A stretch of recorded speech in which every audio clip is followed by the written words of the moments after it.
Pag ginawa mo daw ito ay aalis yung mga lamok sa paligid mo. Noong nakaraan po ay sinare ko po sa inyo kung ano pong dahon ang pwede gamitin sa mga taong na dengue. Ngayon naman po, isishare ko naman po sa inyo yung napanood ko po na pagka ginawa daw po natin ito ay mag-aalisan daw po yung mga lamok sa paligid natin. Napakadali lang po nitong gawin at madali lang pong hanapin yung mga sangkap na kakailanganin natin sa paggawa noon. Oregano ang unang sangkap sa ating gagawin. Dahil ang amoy po nitong oregano ay ayaw na ayaw po ng mga lamok. Punta naman po tayo sa ikalawang. Yun po ay ang tanglad. Ayan, ang dami pong tinanim ng mama ko na tanglad dito kasi sabi niya takot daw dito yung mga ahas. Pero ang nangyari, nakatambay pa rin po dito yung malaking king cobra. So ayan po, balik tayo sa topic. Nakompleto ko na po yung sangkap na kakailanganin natin sa paggawa po ng pangtaboy ng mga lamok. Paano gawin? Una po ay dikdikin po yung katawan ng tanglad. Sunod ay hiwa-hiwain ito ng maliliit, mas maganda para mas lumabas po yung katas sa tanglad. Sunod naman po ay yung oregano. Ayan, tanggalin lang po isa-isa yung dahon ng oregano dahil yung katawan sayang naman pwede pa po natin yun itanim.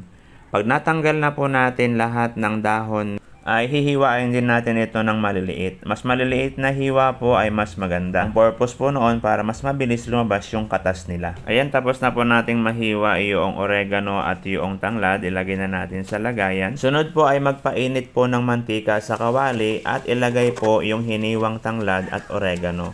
At lutuin po doon, iprito po doon hanggang sa lahat ng katas ng tanglad at ng oregano ay humalo po doon sa mantika. Halo-haluin po natin para talagang lahat po ng dahon ay maluto. Yung pinakakatas po kasi nito ang kailangan po natin. At ayan po, pagkalipas po ng ilang minuto, ganyan na po yung itsura niya. Ibig sabihin, humahalo na po yung katas niya doon po sa mantika. Antayin lang po natin na ito ay tuluyan pong maluto. Pagka ganyan na po yung itsura niya, ibig sabihin po ay pwede na po yan.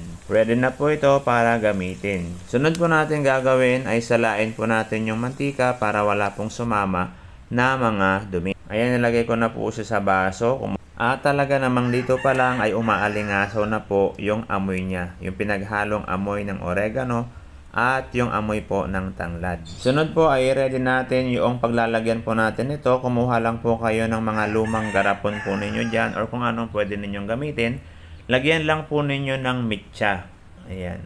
Tapos lagyan po ninyo ng asin para po makatayo po yung mitsa. Pag okay na po, saka po ninyo ilagay yung niluto natin dito sa ginawa nating garapon na mayroong asin at saka mitsa. Sindihan po ninyo, then okay na po. Yung amoy po nito na ginawa po natin ay ayaw na ayaw po yan ng mga lamok. Kaya sila po ay mag-aalisan habang nakasindi po ito. O, di ba po, ang dali lang po niyang gawin. Ngayon nalaman niyo po yung impormasyong ito, huwag po ninyong kakalimutan na i-share ang video na ito para makatulong din po tayo sa iba. Katulad ko rin po, nang malaman ko po yung mga impormasyong ito, ay sinishare ko po sa inyo. Kung nagustuhan po ninyo ang video na ito, pwede po ninyo akong i-follow para updated po kayo sa mga bagong video na gagawin ko na katulad po nito.